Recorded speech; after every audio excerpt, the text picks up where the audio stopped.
The press were clamouring for a picture of her. We had the most wonderful photo of her.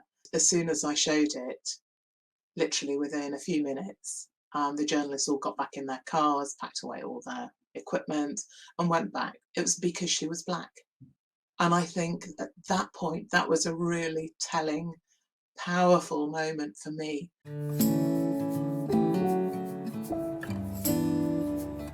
Hello, I'm Sue Fish. I used to be a police officer and was a police officer for over 30 years, working in the West Midlands and mostly Nottinghamshire, and also doing some national work. And I retired in 2017 as the Chief Constable of Nottinghamshire.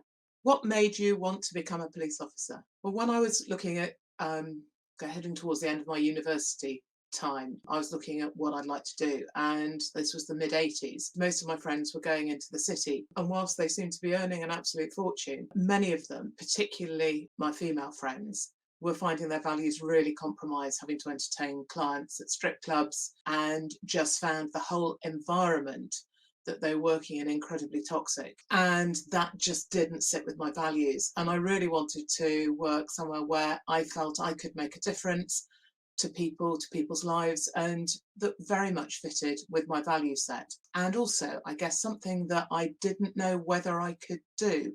And I think policing presents a really unique set of challenges in terms of what they do, how they do it on a daily basis. And that was the thing that really attracted me. How did being a police officer and responding to crimes affect your mental health? Gosh, I think we're so much more aware now about what affects us individually and as a society. Back in the 80s, you sort of got on with it, I guess, and the 90s, you just got on with it. And some things were incredibly distressing, incredibly challenging. And I think probably some of the sudden deaths, road traffic collisions, suicides, some of the sexual violence and sexual offences matters I investigated were also quite challenging. The fact that you were making a difference, that you were working with people and for people, trying to bring some sort of closure to others really helped me manage my mental health. But I think the time I found it really, really challenging was when I was an assistant chief constable in Nottinghamshire in the early noughties, when I led the response to gun crime in Nottingham. The force at that time was in special measures for how it dealt with more volume crime. The sort of enormous pressure and the weight of expectation and the length of working days and the unrelenting nature and the high stakes that we were playing for absolutely wore me down. I found that probably one of the hardest times of my career in terms of that personal cost to my health, but with the support of colleagues, some amazing colleagues and my family, I got through that. And I think one of the hard things in policing, and certainly was for me, was actually asking for help. Are there any particular incidents that have stuck with you? Loads. I think they're the ones that are particularly effective, where often someone dies or there is something that has some real resonance with you and your family circumstances. I remember going to a road traffic collision where it was a 21-year-old student at Nottingham University who'd been killed crossing the road. My brother was 21 and at a different university, and all of a sudden it could have been him, and the immediacy of that, you know, as a mum, going to sudden deaths of children or indeed child abuse was really, really difficult. But I think if you don't feel and you don't have that level of empathy, then there's something quite wrong with you. But I think probably the one that stuck with me the most and has had the most profound impact on me in the longer term was the murder of a 14-year-old girl called Danielle Becken in Nottingham in 2004. She was shot in a drive-by shooting. She was a 14-year-old girl just on the cusp of life and everything that she had to offer. We investigated that, we brought people to justice for that, but it's quite often the families that you remember as well. And her mum was an extraordinary woman. So many families of those who've lost loved ones in extraordinary times are just the most incredible people, whether they were before absolute trauma and devastation that hits their family or not. I don't know, because in policing you don't tend to meet those people until after something horrific has happened. But also going back to Danielle, has stayed with me very profoundly since then, was we had the world's media at our door. and I was the talking head for that.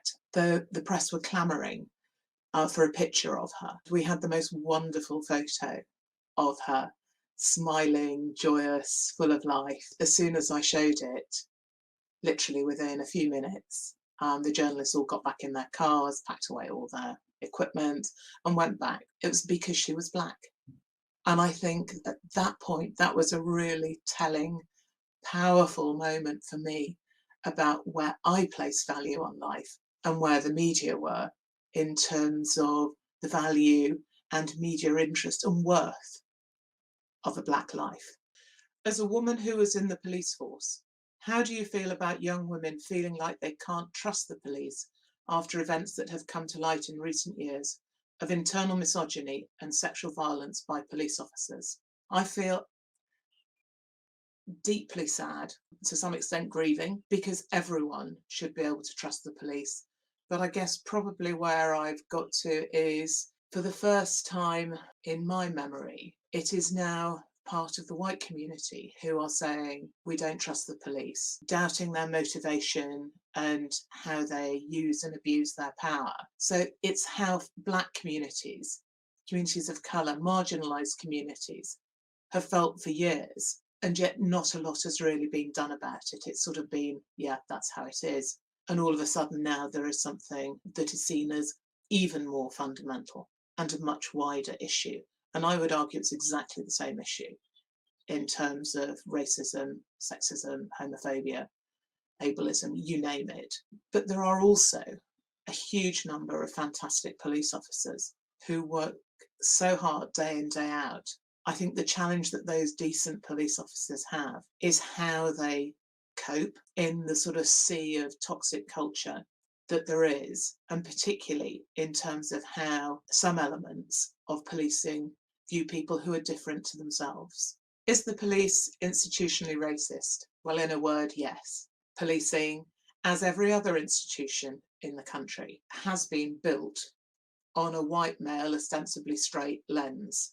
And that is how policing, and indeed how the law is structured in this country. That doesn't mean to say it's right.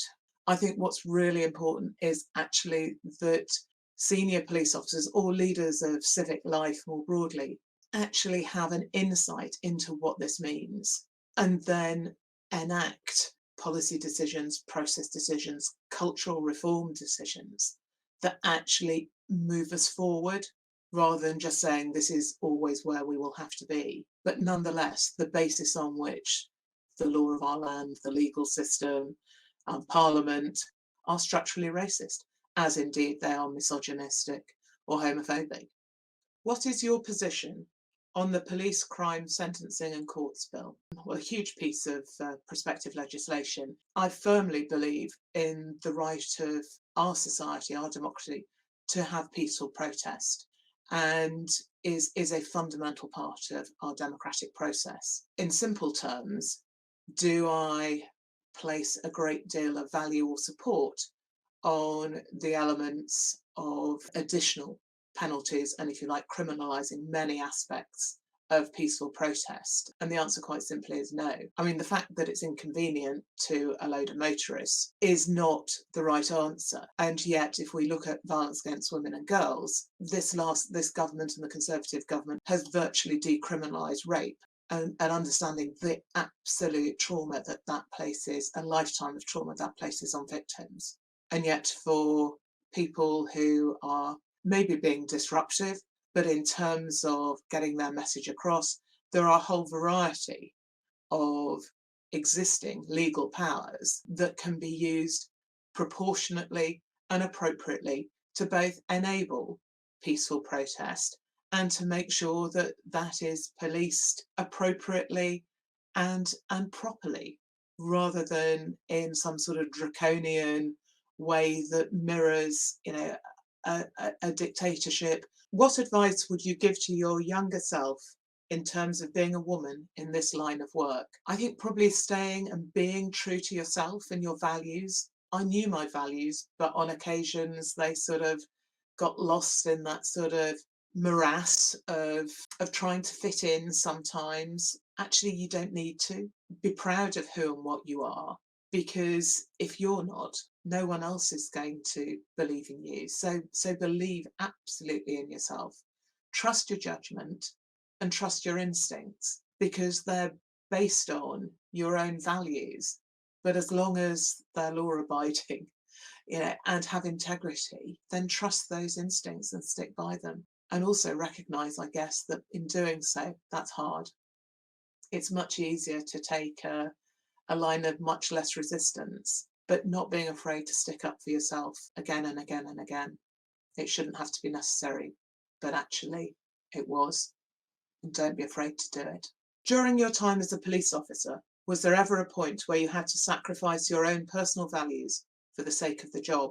And yes, on a number of occasions, maintaining my own values to the level, my own personal expectations has been really challenging. Probably the first time that happened to me was when I applied to become a police officer, and that was in 1986. It was 11 years after the Sex Discrimination Act that made appointing anyone, not just women, on the basis of marriage illegal. At that point, I was living with the man I subsequently married, but we weren't engaged or anything like that. We were just living together. And I was told by Nottinghamshire Police, who were my very first police force, as well as my last, when they discovered this, that we would have to regularise the position. I wasn't quite sure what that meant, but they then spelt it out and said we would have to be engaged for me to be offered a job, because they didn't offer women a job if they were living in sin, was their words.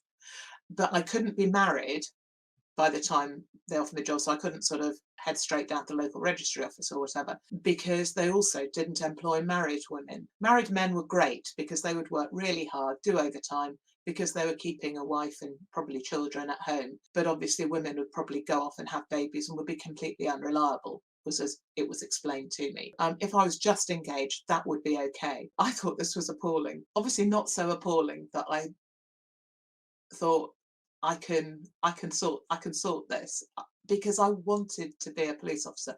I wanted to make the difference to other people's lives. And at the same point, I absolutely compromised my values. So I didn't tell the very nice young man I was living with about this, because I knew he was going to propose, because I knew that we would get married.